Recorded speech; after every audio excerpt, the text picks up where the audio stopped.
Salut les amis, j'espère que vous allez bien. J'en profite pendant une petite balade là, au bord de l'eau où je teste ma nouvelle caméra, la DJI Osmo Pocket 3, pour un petit peu vous faire une petite réflexion sur les FPV aujourd'hui. Alors c'est une réflexion personnelle. Alors si vous êtes là pour la vidéo, ça va arriver après dans un second temps. Et comme d'habitude, vous pouvez zapper si ça ne vous intéresse pas. Il y aura toujours les chronologies dans les commentaires ou même en bas de la vidéo. Vous avez pu le voir, ça fait un petit moment que j'ai pas fait de vidéo. Tout simplement parce que j'ai peut-être besoin d'une petite pause, je sais pas. Et surtout que le FPV, ça évolue hyper vite. Tellement vite que le matos qui avait 2 ans, ça se retrouve, si on écoute les gens, presque obsolète. Et là-dessus, je suis pas d'accord. Je suis pas d'accord, en fait. Si on va par là, tout évolue au niveau technologie, les téléphones, les smartphones, les ordinateurs, et il y a toujours un nouveau produit. Et l'être humain fait qu'on veut toujours avoir ce nouveau produit. Aujourd'hui, je suis un peu dans une démarche différente. Alors, c'est un peu contre-productif dans le sens où je filme avec la dernière caméra de DJI. Mais le fait est que si j'ai remplacé et que j'ai pris cette caméra, c'est que j'ai remplacé mon ancien matos, qui était beaucoup plus volumineux, beaucoup plus cher. Et au final, est-ce que j'en avais vraiment besoin? Est-ce que je suis un réalisateur, un caméraman pro, même un vidéaste? Non, je suis un simple petit youtubeur amateur, tout comme je suis un simple petit pratiquant de FPV amateur. Et aujourd'hui, je me tends un peu plus, je me pose un petit peu.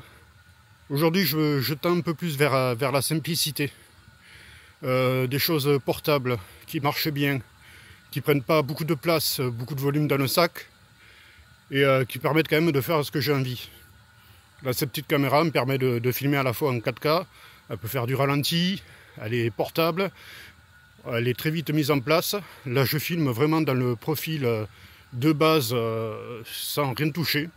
Je l'essaye, donc voilà, bon, je lance le petit enregistrement. Et c'est un peu pareil dans le FPV. Alors oui, cette intro forcément va être un peu plus longue que d'habitude parce que je vous parle un petit peu. Ça fait longtemps que j'ai pas fait de vidéo et j'avais envie à la fois de me justifier et à la fois envie de vous expliquer un petit peu comment je vois les choses et comment je vois un petit peu évoluer ma chaîne, on va dire.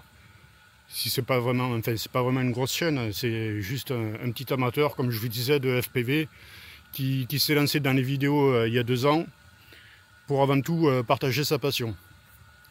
Et la passion, ça a un coût, et cette passion en particulier, ça évolue super vite. Tellement vite qu'au final, les trucs que je vous présentais, j'avais l'impression d'avoir un temps de retard. Et si je voulais augmenter mon audience, il faudrait presque que j'achète en permanence du matos. Et je vais vous dire non, c'est pas possible. Là, cette petite caméra, ok, je me la suis payée, mais pour me la payer, j'ai vendu mon ancienne caméra, qui valait beaucoup plus cher. Et du coup, j'ai pu m'acheter cette caméra qui a tout ce que j'ai besoin pour pouvoir filmer et faire des présentations, faire des tutos, etc. Tout en filmant en bonne qualité. Mais elle a un certain coût aussi. Mais bien moindre qu'une caméra type, je sais pas, Sony ou Fujifilm comme j'avais avant, où il y a les objectifs interchangeables, c'est du volume, c'est des réglages, etc. Donc aujourd'hui, j'ai envie d'aller un peu plus vers la simplicité et profiter un peu plus des produits. Parce qu'au final, c'est bien, on achète, on renouvelle le matos, mais c'est toujours les mêmes produits. Enfin, les produits qu'on avait avant, ils marchaient très bien. Ils nous satisfont. Donc pourquoi toujours cette course à l'armement? Enfin, je trouve ça un petit peu contre-productif.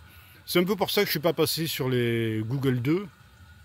J'ai toujours mes V2 qui vont très bien. C'est les premières lunettes FPV que j'ai achetées, en dehors d'un petit kit analogique que j'avais avant. J'ai changé ma radio. J'avais la TX16S, je suis passé sur la radio Master Boxer. Pareil, dans une quête de simplicité. Elle est plus compacte, plus facile à utiliser, pour moi en tout cas. Ok, il n'y a pas autant de fonctions que la TX 16S, mais ouais, elle me satisfait beaucoup plus. Au final, elle prend moins de place dans le sac, c'est moins lourd. J'ai tout ce que j'ai besoin pour ma pratique. Moi, je fais que du FPV, je fais pas d'aéromodélisme. Donc voilà, ça me suffit. Mais c'est un peu tout comme ça. Aujourd'hui, l'être humain, on veut toujours le dernier matos, et presque le matos d'avant est obsolète. Alors que non. Non, pas du tout.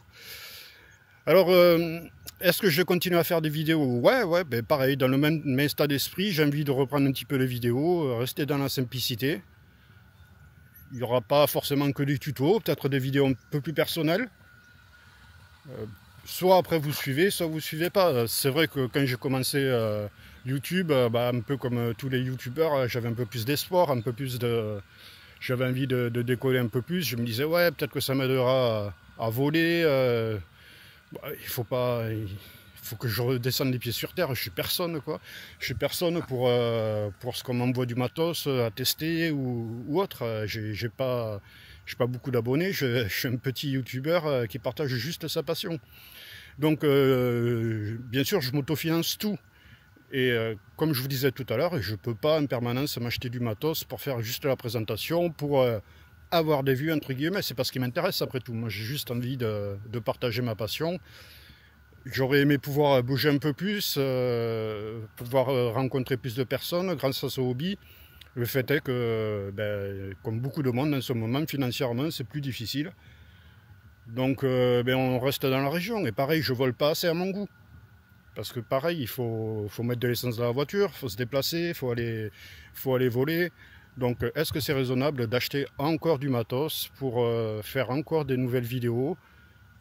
Non, et puis en plus j'ai déjà de quoi faire avec le matos que j'ai même d'autres vidéos que je pourrais faire. J'avais des idées, j'avais envie de faire certaines vidéos sur le matos actuel, quelques petites astuces qui pourront servir à tout le monde, en tout cas à ceux qui pratiquent le FPV. Voilà, bon, c'était ma petite réflexion du jour. J'ai pas trop posté en ce moment parce que, enfin, surtout les mois d'avant, bon, ça doit faire 3-4 mois que j'ai pas posté de vidéo. Parce que voilà, en pleine réflexion, tout simplement. Et peut-être un petit l'hype qui est un peu redescendu. L'hype du FPV qui redescend un petit peu, mais ça, je crois que c'est assez général. Il y a toujours des nouveaux qui rentrent dans le hobby et c'est génial. Personnellement, bon, j'ai eu l'hype qui est un petit peu redescendu, mais je vais voler de temps en temps et je prends toujours autant de plaisir à voler. Voire plus, je me prends pas la tête, je sais pas, je branche le matos, allez, j'envoie le quad dans les airs et c'est génial, je prends mon petit plaisir. Je cherche pas à être le meilleur, c'est pas mon but, je suis un petit peu vieux pour ça, on va dire. Ouais, j'ai un petit esprit aussi compétitif dans la tête, mais voilà, c'est pas le truc c'est juste prendre du plaisir et s'amuser, quoi. Voilà, bon, c'était ma petite réflexion personnelle. Je me rends compte aussi que cette chaîne n'est pas... Je vous ai jamais vraiment parlé directement, personnellement ou quoi. J'ai gagné pas mal d'abonnés à mon petit niveau en 2 ans.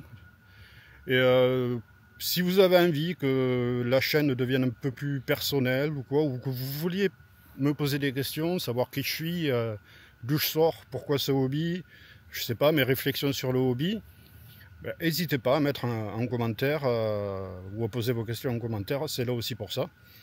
Et comme je vous disais, aujourd'hui j'ai envie d'aller un peu plus vers la simplicité. Je vais continuer à faire mes petits tutos. Je vais continuer à me faire mes petites vidéos de vol de mon côté. Alors peut-être que de temps en temps j'en mettrai en ligne. J'essaierai de faire des montages un petit peu sympas. J'aime toujours faire des vidéos, j'aime toujours le montage, ça c'est pas le souci. C'est pareil, je suivais des chaînes de gros, comment on appelle ça, filmmakers, on va dire, entre guillemets, tout ça, qui nous donnent des astuces de montage, comment faire. Et ça parle, au bout d'un moment, ça reparle matos, et t'as l'impression que t'es dépassé, que ton matos il vaut rien. Alors que non, même avec un smartphone, tu peux t'amuser, faire des super vidéos. Donc là, bon, je redescends un petit peu en gamme niveau matos. J'essaierai quand même que les vidéos restent qualitatives. Parce que c'est aussi, c'est un petit peu mon côté perfectionniste aussi. Et en même temps, je continuais, voilà, je vous disais, à faire quelques vidéos. Et ce sera plus quand j'ai envie. Si vous avez des idées, parce que ouais, au final, je manque aussi des fois d'idées. C'est pas toujours évident de dire, ouais, bon, je vais faire ci, ça. Parce que le matos, à la limite, par exemple, je vous ai jamais présenté mon matos de vol. Bon, j'ai présenté le montage de la frame, etc. Je pourrais faire une petite vidéo sur mes quads.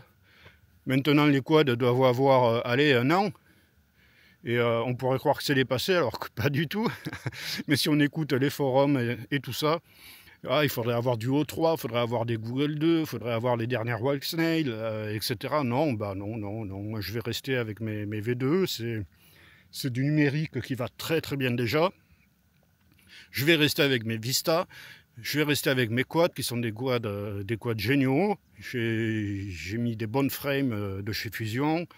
J'ai un 7 pouces de chez Doge qui va très bien, où je me suis monté bien sûr le matos, parce que j'aime aussi la technique, etc. Voilà, si ça vous intéresse que je vous fasse une petite vidéo sur ça, vous me le dites en commentaire. Bon, comme je vous ai dit, là, cette intro, elle est longue parce que je vous parle un petit peu comme ça vient, et comme j'avais envie. Maintenant, si tu es venu pour le montage des AG01 dans la Boxer, ça va arriver. Alors c'est pareil, ça c'est des images que j'ai tournées il y a 3-4 mois. Et je les avais pas sorties sur le coup. J'étais pas forcément content de la qualité du truc. Et comme c'est un one shot, tu montes, tu tournes en même temps. Bon, au final, on va quand même les sortir avec cette vidéo. Donc il y aura une partie réflexion, une partie montage des AG01. Alors c'est pareil, les AG01, pour un petit peu venir au cœur du sujet de cette vidéo, c'est pas des gimbals dont on a forcément besoin. J'avais acheté ça à l'époque, ça venait de sortir et je suis comme tout le monde, faut pas croire, hein. J'ai la hype, ouais cool, un nouveau produit, des nouveaux gimbals, allez je monte ça, ça doit être mieux. Ouais c'est mieux, qualitativement c'est mieux. Est-ce que j'en ai vraiment besoin? Non, on va être clair, les gimbals d'origine sont déjà très bien. Mais je les ai récupérés de ma TX16S, c'est pour les monter sur la Boxer, c'est pas pour rien. Ils restent mieux qualitativement que ceux qu'il y a sur la Boxer d'origine. Ne serait-ce que pour le fait que quand tu es à 0 ou à 100, tu es vraiment 0 ou à 100, il n'y a pas de variation d'intensité ou autre, de variation des capteurs, ça bouge pas, tu les sens bien en main, etc. Est-ce que ça fait de moi un meilleur pilote? Non, pas du tout. Et est-ce que ça vaut le prix? Ouais. La qualité, pour la qualité, oui. On va dire oui et non. Après, ça fait cher juste pour des gimbals. Mais bon, je les avais. C'est pas pour... Je les avais, j'ai pris la Boxer parce que je savais que c'était compatible. C'est pour évidemment les récupérer. Donc dans cette vidéo, je vous montre le montage des gimbals dans la Boxer. Et c'est pareil, j'hésite, alors ça c'est un petit truc personnel, j'ai vu qu'ils ont sorti le pack alu pour la Boxer. Alors il y a un côté de moi, toujours l'attrait de la nouveauté, j'ai envie de l'acheter pour upgrader ma Boxer. Il y a un autre côté, ouais, est-ce que tu en as vraiment besoin? L'ange me dit non, tu n'en as pas besoin, le petit démon il me dit vas-y, prends-le. Bon, on va voir le prix, j'attends que ça sorte dans le shop français et selon le prix, je me les payerai et à ce moment-là, on fera une petite vidéo de démontage de la Boxer et du montage. Voilà, allez, je vais vous laisser sur cette intro très longue. Merci à ceux qui sont restés. N'hésitez pas à partager vos avis aussi sur l'espace commentaire, à faire vivre un peu plus la chaîne que par des avis techniques. Voilà. Comme je vous disais, j'ai vraiment envie de passer un truc... à une chaîne un peu plus personnelle. Alors je sais, ça intéressera sûrement moins de monde, mais bon, après tout, c'est moi qui filme, c'est moi qui fais ma chaîne, je l'oriente un petit peu comme je veux. De la même manière, je regarde beaucoup moins les forums, etc. en ce moment, je me détache un petit peu de tout ça. Je préfère rester dans mes réflexions personnelles. Et c'est des réflexions qu'on peut approfondir, et j'aimerais bien les approfondir avec vous, donc pareil, on fera des vidéos... Alors, tout en restant sur le hobby ou sur les loisirs, enfin des trucs, tout en restant dans le thème, quoi. Mais n'hésitez pas à poser des questions et selon le nombre de questions, je verrai, je ferai peut-être une vidéo comme ça. Je pense pas que je vais faire beaucoup de cuts sur cette intro, parce que le but c'est de vous parler un petit peu à cœur ouvert. Je vous laisse, j'arrête de parler maintenant. Et là, ça va être dans mon atelier, des images qui datent de 3 mois. Désolé, la qualité n'est pas géniale. Mais bon, vous verrez au moins le montage des AG01. C'était plus un prétexte pour vous faire cette intro et en même temps pour que ces images ne partent pas d'un oubli d'une carte SD ou sur un disque dur. C'est dommage, ça peut peut-être servir à quelqu'un, donc si ça vous sert, ben, tant mieux. Comme d'habitude, j'ai envie de vous dire, abonnez-vous, machin truc, ouais. Vous faites comme vous voulez. Je suis payé par personne. Donc si vous avez envie de vous abonner, vous savez où est le bouton. Si vous avez envie de mettre un petit pouce, vous savez où est le bouton. Ça permet toujours d'avoir plus de visibilité. Bon, génial. Allez, je vous laisse. Assez de blabla, c'est fini. Je vous promets, j'arrête. C'est parti pour la nouvelle vidéo sur le montage des AG01. Salut. Allez, mais regardez-moi ce paysage avant. On va quand même... Un petit lac du Gers en fin de journée.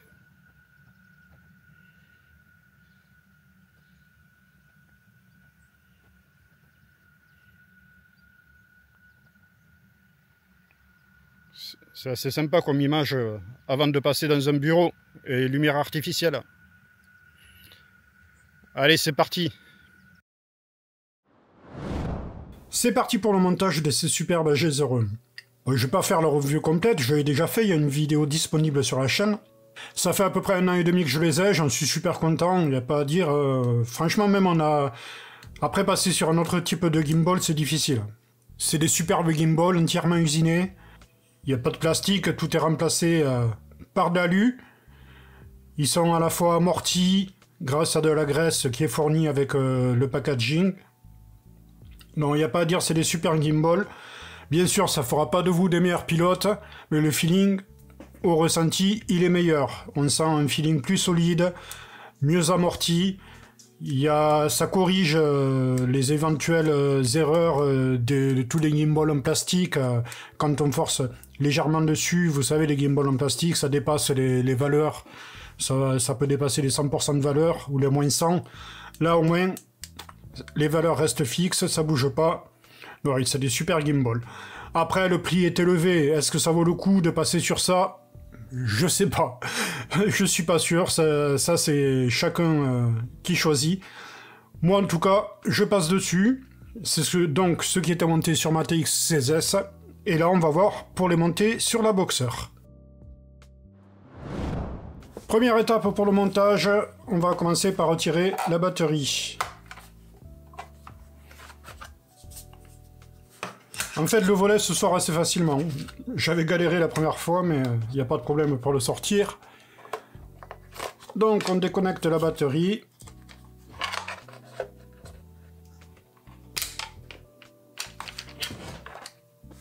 Une fois déconnecté, il faut retirer les caches sur le côté, les poignées du côté. Ça se sort très facilement. C'est la première fois que je le fais, hein. Je n'ai jamais démonté encore.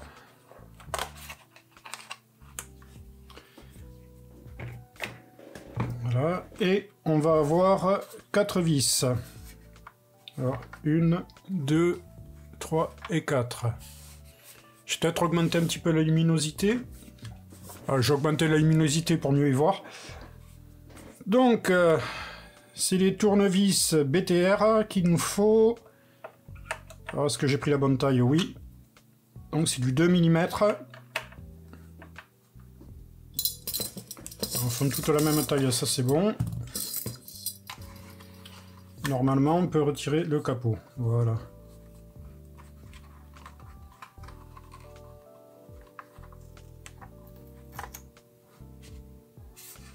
Ok.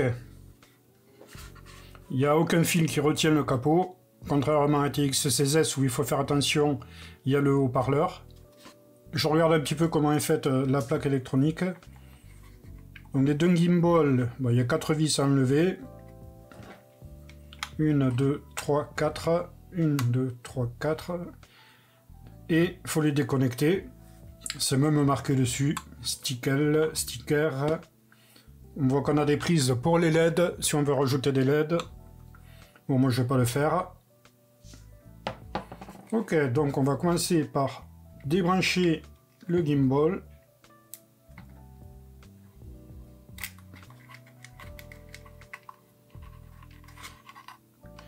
Déjà, je peux vous dire que les V4, visuellement, les gimbals d'origine, ont l'air bien plus solides que ceux qui montaient avant. Ils ont l'air de bien meilleure qualité. Ils sont très proches en conception d'ailleurs. On voit que c'est la même inspiration niveau conception. C'est les mêmes que les AG01, sauf qu'ils sont en plastique, quoi. Alors que les gimbals première génération qui montaient avant sur les TX16S, ça n'a rien à voir quand vous les comparez.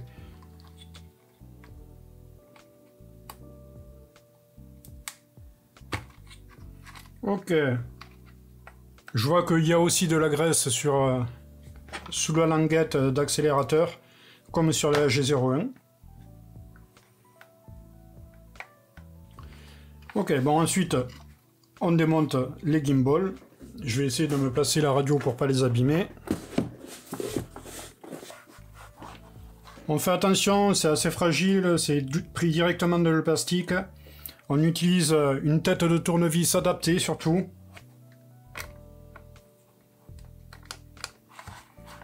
Alors, je retire le premier. Je vais récupérer les vis. La conception est d'un bloc. C'est pas comme les premiers gimbals où c'était séparé en deux parties. Non, ils sont pas mal ces V4 là, franchement. Donc ils vont aller sur la TX16S. Le futur acheteur aura des gimbals tout neufs. De la dernière version en plus. Ah, si on peut retirer la plaque. Alors j'ai des plaques dorées. Je vais voir si moi elles n'étaient pas adaptées à mes gimbals d'avant, même de première version. Mais je vais peut-être pouvoir mettre les plaques dorées justement pour la TX16S. Pareil, je vous montrerai à la fin de la vidéo comment je remontais la TX16S. Le second est sorti. Avant de démonter, on fait toujours attention au passage des câbles sur les radios. Bon, là, il n'y a pas de passage particulier. Je vérifie l'épaisseur des gimbals et des trous, voir si je récupère les vis d'origine.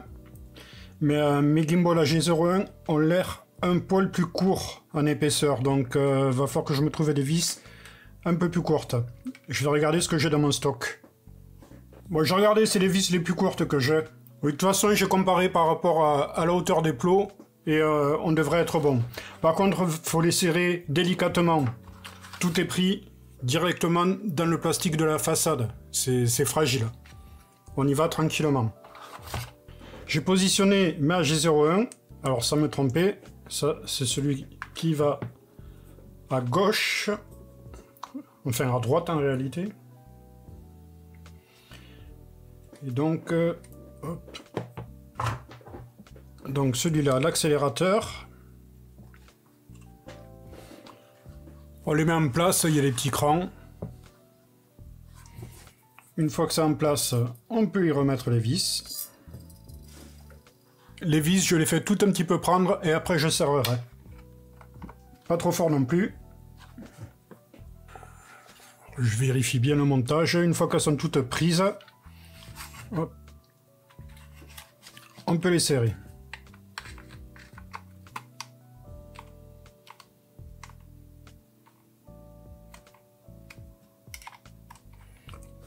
Pour le serrage, on va jusqu'au bout du filet, sans forcer.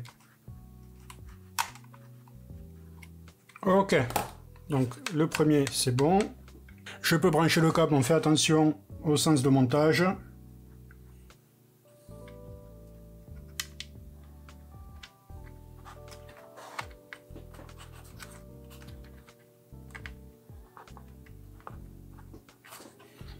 Ça c'est bon.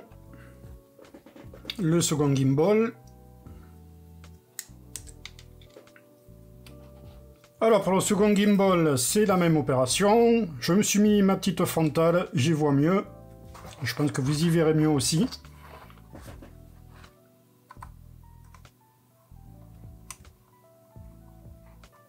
De toute façon, même opération, on le met en place. Ensuite, on monte les vis délicatement, une par une, sans forcer. On les amène, on les fait prendre et ensuite, on fait le serrage définitif.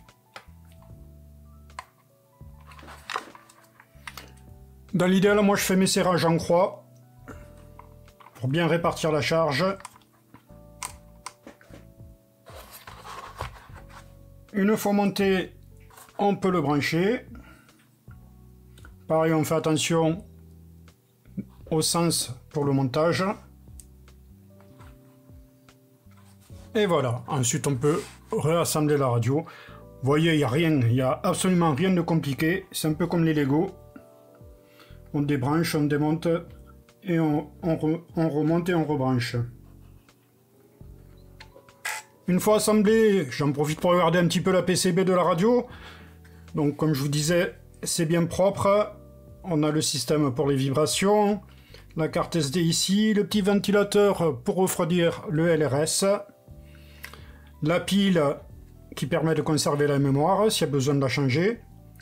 C'est une CR1220. Et voilà, ensuite le système pour l'antenne. Donc je vais la remonter. Je vais juste y passer un petit coup de soufflette rapidement avant le remontage.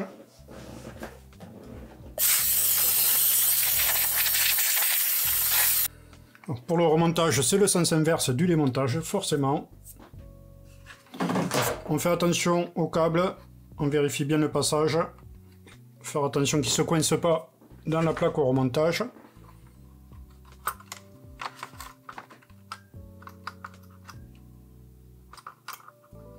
Ah oui, il y a les pins, si on branche un module externe, faut qu'il passe bien. Oh, voilà.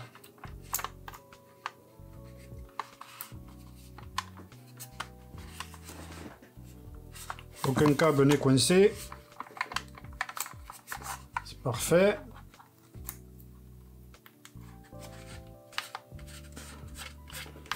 Je remets même l'étiquette en dessous.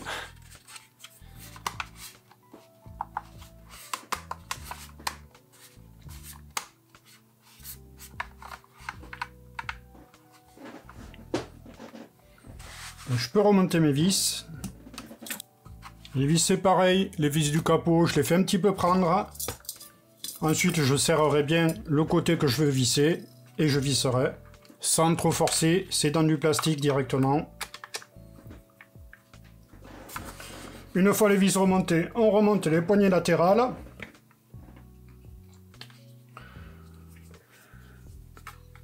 À l'intérieur, c'est marqué si c'est la gauche ou la droite. Donc ça, c'est la droite, right. Alors après, il ne faut pas se tromper parce que la radio est à l'envers. Enfin, j'espère que c'est mis comme ça d'ailleurs. Ça a l'air.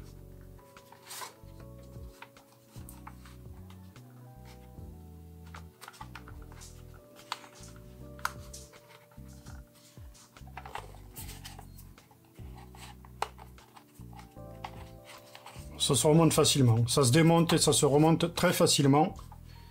Voilà.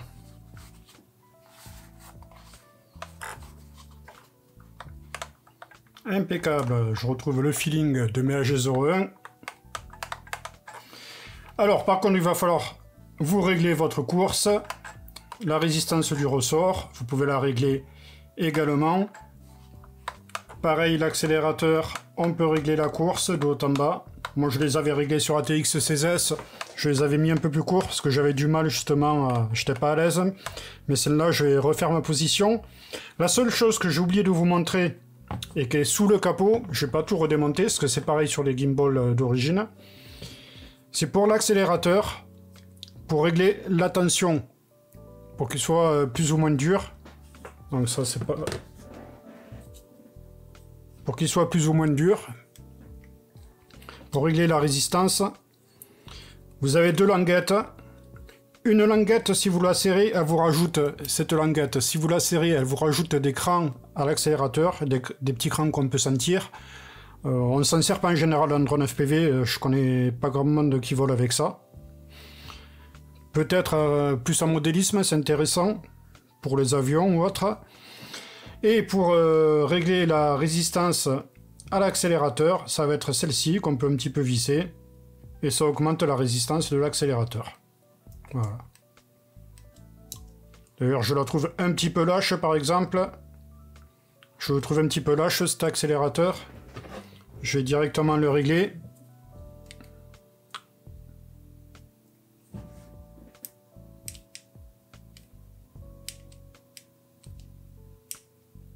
Alors, je mets quelques tours de plus. Voilà, c'est bien là. Pas besoin de la mettre beaucoup. Et c'est la même chose exactement sur les AG01. Vous pouvez voir le côté esthétique. Ça, c'est impeccable. Donc, vous faites vos réglages comme il faut. On finit de remonter la batterie.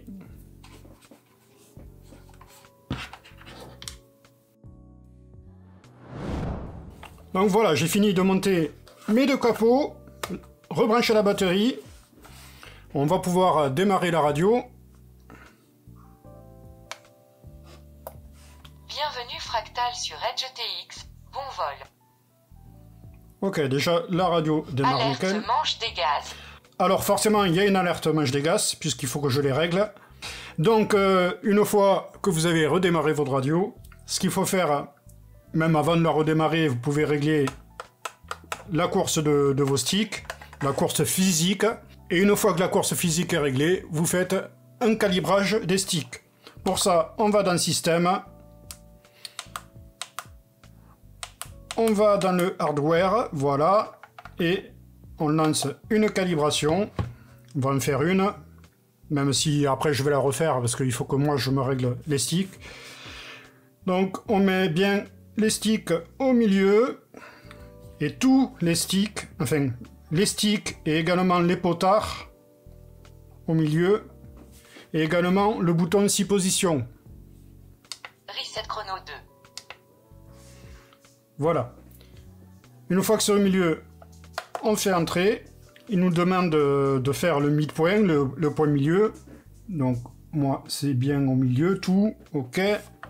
On fait entrer. Maintenant il faut bouger les sticks pour voir la course max et minimum. On y va délicatement, ça sert à rien d'appuyer comme un malade.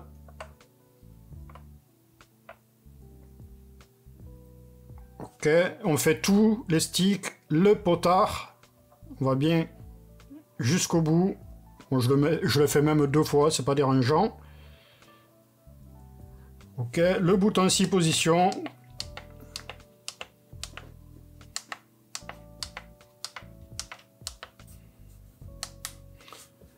Et là, la calibration est faite. Vous êtes prêts à aller voler. Voilà, le montage des AG01. Vous avez vu, rien de compliqué, c'est très simple. On va rallumer la radio, voir s'il y a encore le message d'avertissement pour l'accélérateur. Normalement, non. Bienvenue Fractal sur Edge TX, bon vol. Throttle cap réglable. Ok, parfait, c'est bon. Je vais vérifier dans la page hardware comment se comporte, si je vais bien à plus 100 partout. Ah mais là j'ai mon sort le cap, donc forcément je vais pas à plus 100. Ok, 100. Tac, 100, 100, 100, 100, 100, 100. Ok. Tout est parfait. Rien ne bouge. Ça c'est l'avantage des AG01. Une fois que vous êtes... qui sont sur un point, c'est parfaitement détecté. Et c'est nickel. Esthétiquement, c'est plus sympa. Et même, je vais rajouter un petit truc que je me suis pris en plus. Hop. Si j'arrive. Voilà, c'est des petits sticks, des stickies. Des sticks sticky grip. Je sais plus comment ils s'appellent. Qui sont grippés partout. C'est parfait pour les gens qui volent en hybride comme moi. Donc je vais me monter ça tranquillement, me faire mes petits réglages de gimbal. Et il faut avant que je remonte la TX16S avec les gimbal version 4. Je vous montrerai le résultat d'ailleurs sur la TX16S en fin de vidéo. Et puis voilà. Et voilà la TX16S avec ses nouveaux gimbal version 4. J'ai pu monter les plaques en alu, chose que j'avais pas pu faire avant. Parce que j'avais les AG01, mais même avec les gimbals d'origine, ça ne passait pas. Là, avec les nouveaux gimbals, j'ai pu monter les plaques alu, donc elle est entièrement version max, on va dire. Et voilà, ça lui donne une bonne bouille. J'ai presque la regretté, cette TX16S. Elle est en super état. Elle marche très bien.